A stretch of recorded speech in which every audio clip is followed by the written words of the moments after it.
आप देख रहे हैं कम्बो टीवी और मैं हूं आसिम कबो। नाज़रीन, आज हम एक अफ्तार पे हैं। हाल कम्बो वर्ल्ड एसोसिएशन के प्रेसिडेंट जनाब हाजी जाहिद महमूद कम्बो साहब ने यहाँ एक अफ्तार का अरेंज किया है और चौधरी इजाज़ साहब सेनेटर हमारे साथ मौजूद हैं। मैं मौजूदा हालात के जो सिनेरियो है वो उनसे डिस्कस करूँगा कि इस वक्त जो गवर्नमेंट का सिनेरियो है वो किस नज़र से देख रहे हैं और इस बारे में उनकी क्या राय है। आइए हम इजाज़ चौधरी साहब से बात करते हैं। बाज़ लोग इंटरफेरेंस कह रहे हैं और हम ये समझते हैं कि साजिश मुकम्मल उस वक्त होती है जब उसकी तहकीकात हो जाए। एक बड़े पैमाने पे मुदाखलत हुई है और उसमें एक बैरून मुल्क उसके ताने बाने मौजूद हैं और पाकिस्तान के अंदर मुख्तलिफ़ सियासी पार्टियाँ और सियासी शख्सियात उसका हिस्सा हैं। इसके अलावा पाकिस्तान के अदारे भी जानते हुए या ना जानते हुए उसका हिस्सा है और उसके मज़ाहिर हमारे सामने आए हैं। पाकिस्तान के अंदर आइन की बालादस्ती है और पाकिस्तान का आइन ये कहता है कि जो कुछ पार्लियामेंट के अंदर कार्रवाई होती है उसे तहफ़्फ़ुज़ हासिल होता है, वो किसी अदालत के अंदर चैलेंज नहीं की जा सकती। और इसके अलावा एक नादीदा ताकत है कि जिसकी गिरफ्त में 16 अप्रैल को 3 बजे दोपहर से लेकर रात 12 बजे तक जिसकी हुकूमत रही है, जिन्होंने उसको मजबूर किया अदालत उज़्मा को कि वो रात के 12 बजे खुल जाए और एक ऐसे यानी क्राइम की वो जो एंटिसिपेट कर रहे थे जिसका वकूअ नहीं हुआ था उसके लिए वो खुल गए। तो मैं ये समझता हूँ कि ये बिल्कुल वाज़े तौर पे वो जो साइफ़र है बैरून मुल्क का वो और हमारे असद मजीद जो उसके सफ़ीर थे उन्होंने उसकी तस्दीक की। 2 मरतबा उसके ऊपर दोनों हुकूमतों ने मीटिंग की। दोनों के एक ही नताइज हैं कि वो रजीम चेंज के बारे में थी, वो इमरान खान की हुकूमत को नो कॉन्फिडेंस के बारे में थी और ये भी था कि अगर इमरान खान रहा तो पाकिस्तान को नुकसान होगा और अगर वो हटा दिया गया तो हम पाकिस्तान को माफ़ कर देंगे। ये उसके अल्फाज हैं, एक लफ्ज़ भी इधर उधर मैं नहीं कह रहा। चनाचे इतनी बड़ी साजिश के मुकाबले में पाकिस्तान के अवाम उठ खड़े हुए हैं। मैं तो ये समझता हूँ कि जिस कदर बेदारी इस वक्त पाकिस्तान के अवाम के अंदर है, एक छोटे बच्चे को जो 5 से 10 साल की उम्र का है और जो हमारे सीनियर्स हैं, बुज़ुर्ग हैं, 70-80 साल के ख़वातीन हों, मर्द हों, बच्चे हों, बूढ़े हों, वो अपनी शनाख्त, अपनी आज़ादी, अपनी ख़ुद मुख्तारी उसको इतनी अहमियत देते हैं कि बाकी सारी चीज़ें उनके सामने हेज होकर रह गई हैं। चुनांचे मैं ये समझता हूँ कि ये कौमों की ज़िंदगी के अंदर कभी कभी ये मौका आता है कि लोग अपनी शनाख्त के लिए खड़े हो जाएं। आप देखिए पाकिस्तान की जो तख्लीक थी वो जिस तरह मुल्क बनते हैं ना, अफ़गानिस्तान एक मुल्क है, ईरान एक मुल्क है, ये इस तरह का मुल्क नहीं है। ये खालिस एक फ़िक्र की बुनियाद पे कायद-ए-आज़म मोहम्मद अली जिन्ना की क़यादत में बना था, जो एक बड़ी यानी सब कॉन्टिनेंट्स का एक हिस्सा था और फिर ये इस कदर नज़रियाती था कि इसके एक हिस्से और दूसरे हिस्से के दरमियान 1000 मील का फासला था, तब भी ये मुल्क बना था। अगर लोगों को ये समझ नहीं आई कि ये 2 कौमी नज़रिए की बुनियाद पे था तो मेरा ख़्याल है नरेंद्र मोदी ने पिछले 4-6 साल के अंदर वो पाकिस्तानियों को बता दिया है। यहाँ पर भी अक़लियतें हैं लेकिन उनकी हिफाजत की जाती है, वहाँ पे अक़लियतें हैं उनको ज़िबा किया जाता है। चुनांचे पाकिस्तान बुनियादी तौर पे कलिमे के नाम पे बनने वाला वो मुल्क है कि जो रमज़ानुल मुबारक के हिजरी कैलेंडर के एतबार से 27 रमज़ानुल मुबारक को मार्ज़ वजूद में आया था। ये अल्लाह की इनायत है और हुज़ूर नबी करीम सल्लल्लाहु अलैहि वसल्लम के नाम पे बना है। वो लोग शदीद तरीन अल्फाज में काबिल मज़म्मत हैं जो ये कहते हैं कि आप दीन का हवाला क्यों लेके आते हैं, कुरान पाक की आयत को क्यों कोट करते हैं। मुझे तो समझ नहीं आती कि वैसे वो आइन के बहुत बड़े अलम्बरदार हैं। पाकिस्तान का आइन ये कहता है कि हाकमियत आला अल्लाह रब्बुल इज़्ज़त की है, sovereignty belongs to none except Allah, और वो सॉवरेनिटी जो है वो पार्लियामेंट के मेंबरान के ज़रिए एक्सरसाइज की जाएगी। और मेंबरान कहाँ से आएंगे? वो अवाम उन्हें खल्क उन्हें इलेक्ट करेगी। चुनांचे अगर इसे डिवाइन मैसेज समझा जाए तो ये अल्लाह ताला के नायब के तौर पे यहाँ पे काम करते हैं, और अगर अवामी तायद को पेश नज़र रखा जाए तो उनके नुमाइंदे होते हैं। ये मैं अपने आइन की बात कर रहा हूँ। और इसके बाद कोई ये कहे, जिसके प्रीएम्बल को ऑपरेटिव पार्ट इसलिए बनाया गया कि no law repugnant to Quran सुन्नत can be made in Pakistan, Quran और सुन्नत के यानी अलरगम कोई कानून पाकिस्तान के अंदर नहीं बन सकता, तो वो लोग कि जो दीन के हवाले को, कुरान के हवाले को, हुजूर नबी करीम सल्लल्लाहु अलैहि वसल्लम की ज़ात बाबरकत के हवाले को समझते हैं कि ये जी कार्ड है, वो रोज़ कहते हैं ये कार्ड इस्तेमाल हो रहा है, तो मैं समझता हूँ कि वो पाकिस्तानियत को नहीं समझते। अपने ख़यालात को उनकी तत्हीर करें, उन्हें साफ़ करें, या ये मुल्क उनके लिए नहीं है। और इसके अलावा सादा सी बात आप समझ लें, गुज़श्ता 30-40 सालों के अंदर अफ़गानिस्तान को 2 मरतबा बर्बाद किया अमेरिका ने, पाकिस्तान उसके साथ साथ तबाह हुआ है। किसको नहीं मालूम, आज भी ख़ुद कुछ धमाका हुआ है कराची के अंदर, और आपको मालूम है कि वो बलोच लिबरेशन आर्मी ने उसको ऑन किया है। इसलिए मैं समझता हूँ कि जब तक पाकिस्तानियत को आप सामने नहीं लाएंगे, नज़रिया पाकिस्तान को उसकी बुनियाद नहीं समझेंगे, ऐसे वाक़यात होते रहेंगे। इसके अलावा लीबिया आपके सामने है, इराक़ आपके सामने है, शाम आपके सामने है, यमन आपके सामने, ईंट से ईंट बजा दी गई है। क्या मुसलमानों की हालत है वहाँ पर? और कभी किसी ने अमेरिका की मज़म्मत की है? कभी किसी ने अमेरिका से ये पूछा कि 10 बरस तक आपने इराक़ को तबाह बर्बाद कर दिया, और बिल आखिर आपके मुंह से एक लफ्ज़ निकला कि वेपन्स ऑफ मास डिस्ट्रक्शन वहाँ पे नहीं थे, वी आर सॉरी। ये जवाब है, एक मुल्क तबाह कर दिया इस नाम के ऊपर कि यहाँ पर वेपन्स ऑफ मास डिस्ट्रक्शन है, और 10 साल की तबाही के बाद कहा कि वो तो नज़र नहीं आए हमें, इसलिए वी आर सॉरी। इसलिए हम तबाह नहीं होना चाहते। ये एक जानदार कौम है, ये समझ लें, इस्तेमार और साम्राज्य समझ लें कि पाकिस्तानी एक बहादुर, जानदार और ख़ुद मुख्तार कौम है, और वो अपनी शनाख्त चाहती है। पाकिस्तान सिर्फ यहाँ पर ही नहीं है, हर उस खत्ते के अंदर पाकिस्तान बसता है जो ला इलाहा इल्लल्लाह मोहम्मद रसूलुल्लाह का इकरार करते हैं। पाकिस्तान की सियासत को देख रहा हूँ, इसका तालिब इल्म हूँ, कभी ऐसा नहीं हुआ कि कौम इतनी अक्सरियत के साथ किसी एक नुक्ता नज़र से कायल हो जाए। इससे पहले कभी नहीं हुआ। हमने तहरीकें भी देखी हैं, जलसे जुलूस भी देखे हैं, लोगों के इज्तिमा भी देखे हैं। ये एक मुनफरिद मौका है कि लोग अपनी शनाख्त की बुनियाद पर इकट्ठे हुए हैं। सिर्फ PTI इकट्ठी नहीं हुई, कौम एक जगह जमा हो गई है, और अदारे सारे दूसरी तरफ चले गए हैं। कौम एक जगह जमा हो गई है अपनी शनाख्त, अपनी खुद मुख्तारी और अपनी आज़ादी के ऊपर, हकीकी आज़ादी के ऊपर। इसलिए मैं समझता हूँ कि तहरीक इंसाफ की ज़िम्मेदारी मज़ीद बढ़ गई है। अगर उसका निशान इमरान खान बन गए हैं तो ये तारीख़ का एक बहुत बड़ा वाक़या है, लेकिन असल जो क़ुव्वत है, असल जो ताकत है वो पाकिस्तान के अवाम की है। वो इस पॉइंट के ऊपर खड़े हैं, और उसकी हिफाजत करना, उसे लीड करना, उसे मंतकी अंजाम तक पहुँचाना तहरीक इंसाफ की और इमरान खान की ज़िम्मेदारी बन गई है। और मंतकी अंजाम क्या है? हम यहाँ पर कोई क्यास पैदा नहीं करना चाहते। हम नहीं चाहते कि यहाँ पर कोई झगड़ा हो, कोई खून खराबा हो, कोई लड़ाई मार कुटाई हो।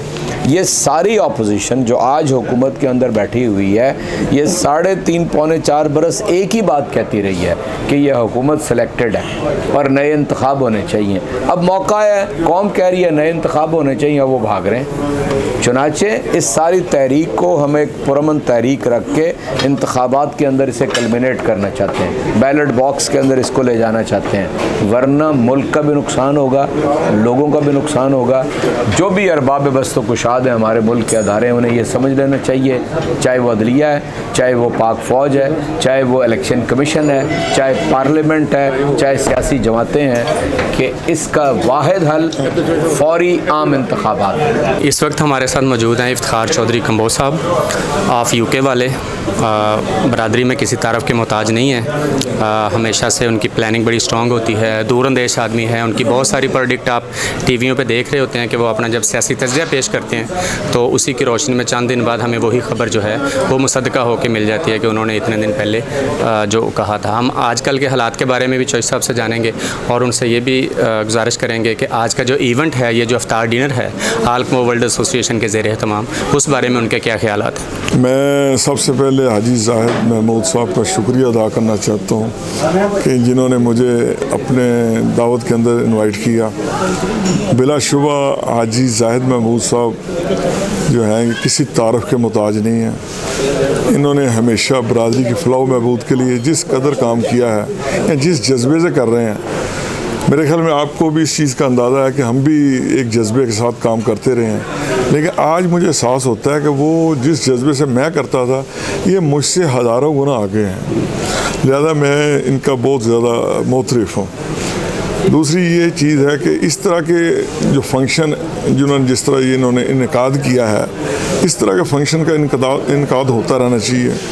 इससे दो तीन चीज़ें होती हैं कि बरादरी के अंदर जो है नेक्सस जो है वो मजबूत होता है, और बिलाशुबा ये इस वक्त की ज़रूरत है कि हमारी कौम के अंदर हमारा नेक्सस मजबूत हो। कुछ वजूहात की बिना पर कम्बो कौम जो है वो सियासी मैदान में उस अंदाज से कौम की नुमाइंदगी नहीं कर सकी आबादी के तनासब से जिस तरह करना चाहिए था। लेकिन बिलाशुबा कम्बो कौम एक अजीम कौम है जिसका एक बड़ा शानदार माजी है। इस कौम ने बड़े बड़े जंगजू, सिपा सालार और सियासत के अंदर अनमिट नकूश छोड़े हैं। आज ये मुस्लिम लीग की बात करते हैं, मुस्लिम लीग के फाउंडिंग फादर भी जो हैं नवाब वक़ारुल मुल्क, वो भी हमारी कौम से ताल्लुक़ है। इस तरह तारीख़ के अंदर बड़े बड़े जर्री किस्म के जर्नल हुए हैं, तो हमारी कौम का एक बहुत बड़ा कंट्रीब्यूशन है। दूसरी चीज़ है कम्बो कौम की रगों के अंदर, खून के अंदर लॉयल्टी है। मैं समझता हूँ कम्बो कौम एक पाकिस्तान का एक सरमाया है, असासा है। मौजूदा तनाज़र के अंदर मेरी अपने तमाम दोस्तों से यही गुजारिश है कि आगे सियासत के अंदर बढ़ चढ़ के हिस्सा लिया जाए और अपनी कौम की एक नुमाइंदगी जो है मौसर तरीके से पार्लियामेंट के अंदर हो। और मुझे यकीन है कि हाजी ज़ाहिद कम्बोज साहब की क़यादत के अंदर जो है ये इंशाअल्लाह ताला बहुत बेहतर तरीके से परफॉर्म करेगी। हम भी इनके दस्ते बाजू हैं। इस तरह दूसरे जो दोस्त अहबाब हैं जिनका मैं अभी नाम नहीं ले सका अपनी गुफ्तगू के अंदर, इनके जो साथी हैं, ये तंजू बरादरान हैं, मतलब आप हैं, ये दूसरे अहबाब जिनके मैं माजरत के साथ जिनके मैं नाम मुझे याद नहीं है, तो मैं सबको सलूट पेश करता हूँ। बिलाशुबा ये जो काम है एक टीम की सूरत में आगे बढ़ता है और मुझे इनकी क़यादत के अंदर भरपूर तरीके का इत्मीनान है कि ये मौसर तरीके से अपना रोल प्ले करेंगे। जी साहब, ये फरमाइएगा, जनरल इलेक्शन बड़े करीब हैं, आप कम्बो बरादरी को कहीं पंजाब असम्बली में, कहीं पार्लियामेंट में, कौमी असम्बली में देख रहे हैं कि इस इलेक्शन में कम्बो बरादरी हिस्सा लेगी और बरादरी उनको सपोर्ट करेगी? देखें, असल चीज़ जो है बरादरी की सियासत में बेसिकली मैं यकीन नहीं रखता, क्योंकि हमें कौमी दायरे के अंदर आगे बढ़ना है। जो कबाइल की जो पहचान है वो इस्लाम के अंदर है कि एक इंसान, हम कम्बो लिखते हैं, इसका ये मतलब नहीं है कि हम एक्सट्रीमिस्ट हैं, हम लिबरल लोग हैं और हमें एक कौमी सतह पे एक प्रोग्राम के तहत आगे बढ़ना चाहिए। कम्बो कौम इस वक्त सियासत के अंदर हिस्सा लेगी, जिसके अंदर मैं बज़ाते ख़ुद जो है वो इरादा रखता हूँ इस कौमी इंतखाबात के अंदर जब ये आएगा वक़्त आएगा तो मैं बज़ाते ख़ुद भी इसके अंदर पार्टिसिपेट करूँगा। आज कम्बो बरादरी के लिए माशाल्लाह बहुत खुशी का दिन है कि आल कम्बो वर्ल्ड एसोसिएशन के सदर हाजी ज़ाहिद महमूद कम्बो साहब ने एक पुरतकल्लफ अफ्तार डिनर दिया है कम्बो बरादरी के मुअज़्ज़ज़ अकाबरीन की खिदमत में, और मैं उम्मीद करता हूँ कि इंशाल्लाह इस माह रमज़ान का सदका हमारी कौम इंशाल्लाह इकट्ठी भी होगी और कामयाबियाँ और कामरानियाँ भी समेटेगी। और आज कौम कम्बो के बहुत माशाल्लाह ऐसी शख्सियात तशरीफ़ फरमा है जो अपनी पाकिस्तान की कम्युनिटी में बहुत सारे फील्ड में अपना कलीदी रोल अदा कर रहे हैं। इसमें माशाल्लाह आर्मी से तल्लुक़ रखने वाले ऑफिसर्स भी मौजूद हैं, सियासतदान भी मौजूद हैं, डॉक्टर्स भी मौजूद हैं, एडवोकेट्स भी मौजूद हैं और कारोबारी तबके से तल्लुक़ रखने वाले इंडस्ट्रियलिस्ट लोग भी मौजूद हैं। तो मैं अपनी कम्युनिटी, अपनी कौम कम्बो की तरफ से, मैं आल कम्बो वर्ल्ड एसोसिएशन की तरफ से, हाजी ज़ाहिद महमूद कम्बो साहब की तरफ से मैं आने वाले तमाम मुअज़्ज़ज़ मेहमानों का शुक्रिया अदा करता हूँ और मैं उम्मीद करता हूँ कि इंशाअल्लाह अज़ीज़ ये दूरियाँ जल्द ख़त्म होंगी और सब हम एक पेज पर होंगे अपनी कौम को तरक्की देने के लिए, अपनी कौम के तरक्की के एजेंडे की तकमील के लिए, तालीम के लिए, सेहत के लिए, रोज़गार के लिए हम अपनी कौम को इकट्ठा लेकर इंशाअल्लाह उल अज़ीज़ चलेंगे। और मैं दुआ गो हूँ और इस मौका को गनीमत जानते हुए मैं आल कम्बो वर्ल्ड एसोसिएशन के ओहदेदारान और हाजी ज़ैद महमूद कम्बोज साहब की तरफ से, चौधरी इफ्तिखार कम्बोज साहब की तरफ से, इजाद चौधरी साहब की तरफ से मैं सारी कौम कम्बो को एडवांस ईद मुबारक कहता हूँ।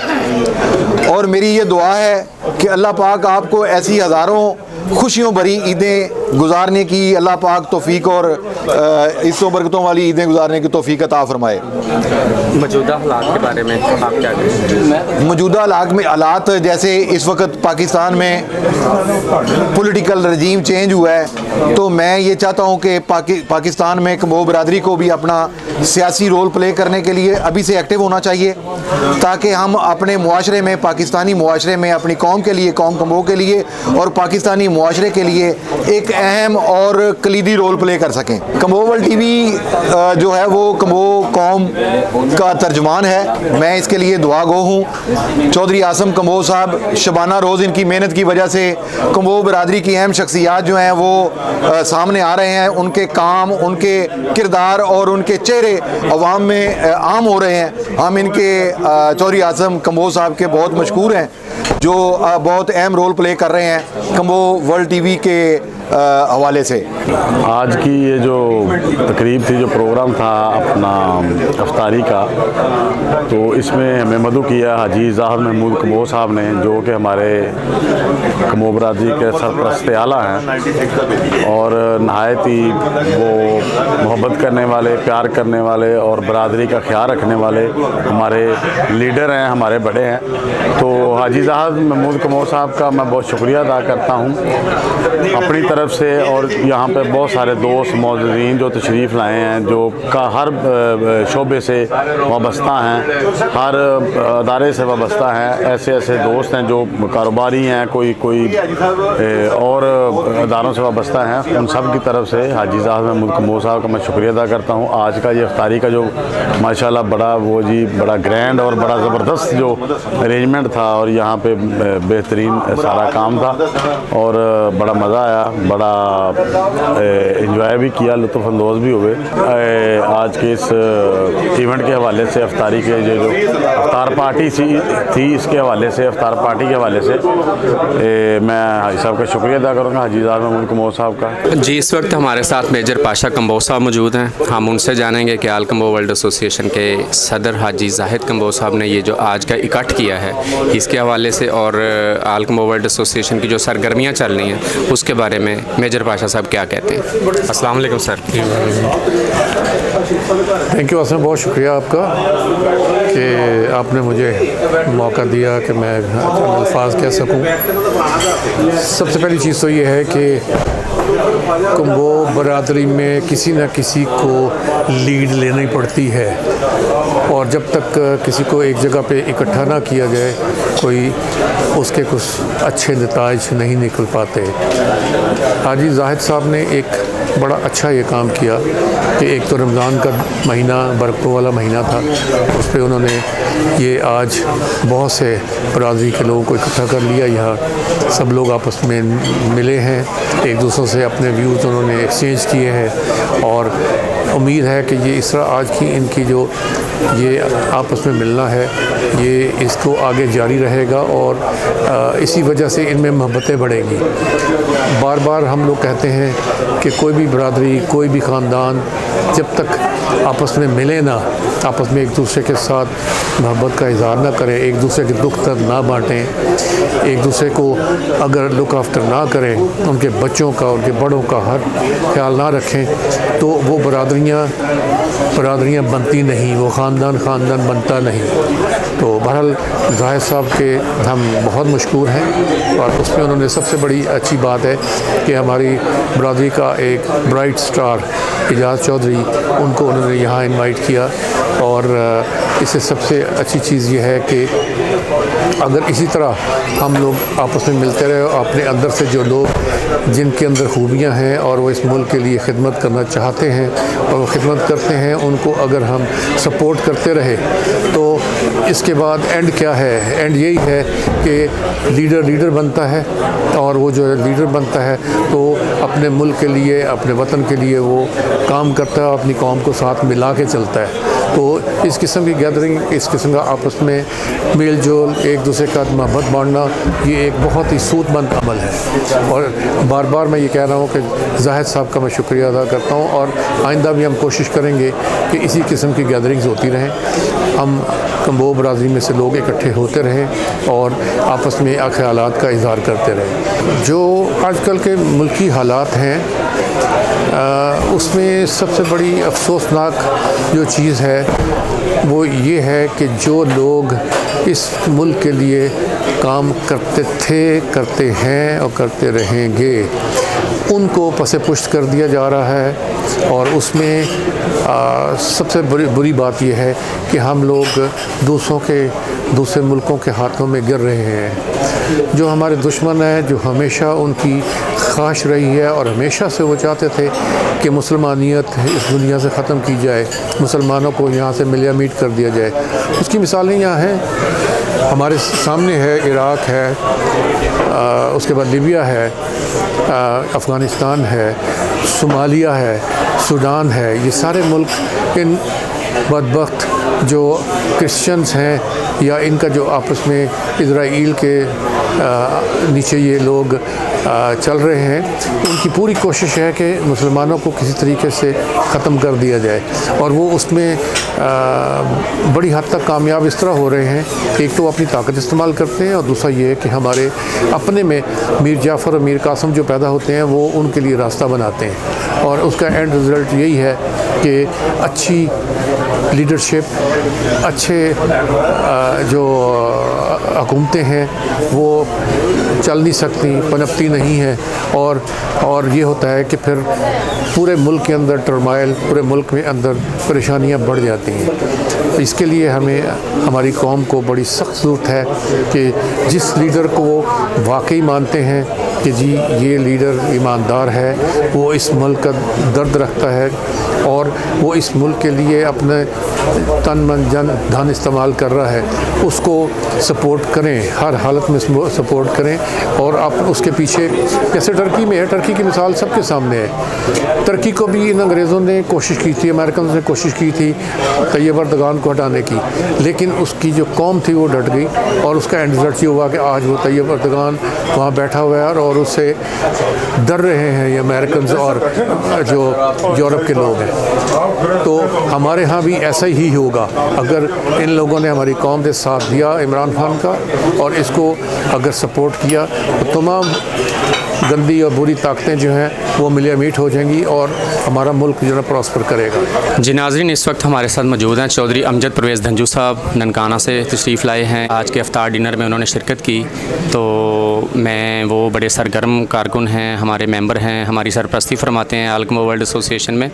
मैं चाहूँगा कि उनके ख़यालात भी आप तक पहुँचें।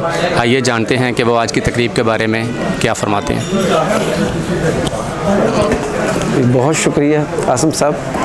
और मैं आज अपने आल कमो वर्ल्ड एसोसिएशन के सदर जनाब मोहतरम हाजी जाहिद महमूद कमो साहब का शुक्रिया अदा करता हूँ। उन्होंने अपनी बरादरी के लिए और एक खूबसूरत इफ्तार डिनर का अहतमाम किया और इसमें पूरे पंजाब की तमाम अज़ला से अपने जितने भी ओहदेदारान थे उन्होंने शिरकत की। तो एक खूबसूरत इवेंट था। इस खूबसूरत इवेंट पर मैं आल कमो वर्ल्ड एसोसिएशन की तमाम क़यादत को, ख़ासकर हाजी जाहिद महमूद साहब और हमारे सेनेटर एजाज चौधरी साहब, इफ्तिखार साहब और हमारी मुख्तलिफ जो ज़िंदगी शुबा है, ज़िंदगी से ताल्लुक़ रखने लोगों को भी वेलकम कहते हैं और उनको मुबारकबाद पेश करते हैं कि उन्होंने इस खूबसूरत इवेंट को 4 चांद लगाए। नाजरीन, इस वक्त हमारे साथ मौजूद हैं हाजी जाहिद महमूद कम्बोज साहब, सदर आल कम्बो वर्ल्ड एसोसिएशन। आज उन्होंने यहाँ पे इफ्तार डिनर का इंतज़ाम किया था, जहाँ पे कम्बो हीरोज़ और कम्बोओं के जो बड़े चेहरे हैं वो सारे यहाँ पे आए थे। एजाज चौधरी साहब सेनेटर वो यहाँ तशरीफ़ लाए थे, इफ्तिखार चौधरी साहब यूके वाले, चौधरी इमरान साहब बैठे हैं। हम हाजी जाहिद महमूद कम्बोज साहब से जानेंगे कि उन्हें ये इकट्ठ करना कितना अच्छा लगता है और हमेशा से उन्होंने कम्बो बरादरी का वक़ार बुलंद करने के लिए जो अज़म किया हुआ है उस बारे में हाजी साहब क्या कहते हैं। अस्सलाम वालेकुम। वालेकुम सलाम। क्या हाल है साहब, खैरियत सर? अल्हम्दुलिल्लाह। सर, आज की तकरीब के हवाले से बताइएगा। बिस्मिल्लाहिर्रहमानिर्रहीम, अल्हम्दुलिल्लाह रब्बिल आलमीन। सबसे पहले मैं तमाम दोस्तों का बहुत शुक्रगुज़ार हूँ कि जो मेरी एक कॉल पे तशरीफ़ लाए और मुझे इज़्ज़त बख्शी। कितनी खुशी होती है, यकीन जाने कि मेरे दिल से ये दुआ भी है, कोशिश भी है कि हम बरादरी कुछ कर पाएँ, इकट्ठे हों और जो यानी जो कोई अच्छी पोस्टों पे हैं वो हमारे दूसरे लोगों के काम करें और जिनके पास पैसा है वो लोगों को जॉब दें और कोई अच्छे तरीके से मैनेज करके, और कुछ लोगों को अपना सियासत में आना चाहिए। इस तरह कौमें बनती हैं, यानी कि हम बहुत पीछे रह गए हैं और मेरी कोशिश है कि जितना जो भी मेरा तावन हो अपनी कौम के लिए, जिस जगह पे भी मैं हाज़िर हूँ, कोशिश करता हूँ। बाकी मैं अपने अल्लाह पे छोड़ता हूँ कि अल्लाह मेरी जो कोशिश है उसको कबूल करे, और मेरी दुआ है कि हम कौम कुछ कर पाएँ। और सारे दोस्तों से गुजारिश भी है कि अपनी कौम के लिए काम करें, तरीके से काम करें ताकि हमारी कौम थोड़ा आगे आ सके जैसे दूसरी कौमें हैं। ऐसा भी ये बताइएगा, आजकल जो हालात चल रहे हैं गवर्नमेंट सतह पे, जनरल इलेक्शन बड़े करीब हैं, अनाउंस होना है, 4 महीने बाद हो जाए, 3 महीने बाद हो जाए, 6 महीने बाद हो जाए। आप बताइएगा क्या तसव्वुर करते हैं कि इस इलेक्शन में कम्बो बरादरी के जो मैक्सिमम नौजवान हैं वो फील्ड में आएंगे और इलेक्शन में हिस्सा लेंगे? जिस तरह पूरी पाकिस्तानी कौम इंशाल्लाह इलेक्शन की तरफ जा रही है, हमें भी कोशिश करनी है कि अच्छे तरीके से हम अपने कैंडिडेट आगे लाएं। जहाँ जहाँ हमारी ज़्यादा बरादरी बैठी है उधर हमारा कैंडिडेट कोई स्ट्रॉन्ग कैंडिडेट होना चाहिए ताकि जीत कर हम पार्लियामेंट में जाएं। बाकी ये है कि मैं कहता हूँ जो अच्छे कैंडिडेट है उनकी हौसला अफजाई भी करनी चाहिए, क्योंकि हमारी कौम में बहुत ज़्यादा स्ट्रॉन्ग लोग नहीं हैं, पैसे की कमी है हमारी कौम में। तो हमें कोशिश करनी चाहिए, जिनके पास पैसा है तो वो थोड़ा उनके लिए कोशिश करें, थोड़ी कोशिश करके अच्छा सिस्टम बन जाता है। और मैं सारी कौम से, मेरी अपनी बरादरी से गुजारिश है कि कोशिश करें और जिधर ज़्यादा बरादरी बैठी है उधर से हमारी कम्बो बरादरी का कैंडिडेट खड़ा होना चाहिए। मैं ये नहीं कहता कि एक ही पार्टी से होना चाहिए, कोशिश करनी चाहिए। अगर आज़ाद भी खड़ा होके कोई अच्छे नंबर ले जाता है तो हमें खड़ा होना चाहिए, यानी अगर एक दफ़ा नहीं तो दूसरी दफ़ा इंशाअल्लाह वो कामयाब होगा। बाकी दुआ है अपनी कौम के लिए, अपने पाकिस्तान के लिए, अपनी बरादरी के लिए, अपने दोस्तों के लिए। मेहरबानी। जी नाजरीन, उम्मीद है हस्बे रिवायत आपको ये प्रोग्राम पसंद आया होगा। हम इंशाल्लाह अगला प्रोग्राम आपके पास लेके हाज़िर होंगे। आपसे गुजारिश है, आपसे रिक्वेस्ट है कि हमारे कंबो वर्ल्ड टीवी को आप सब्सक्राइब करें, वीडियो को लाइक एंड शेयर करें और हौसला अफजाई करें कि ये बरादरी का चैनल है, दिन दुगनी रात चुगनी तरक्की करे। जज़ाकल्लाह। अस्सलाम वालेकुम।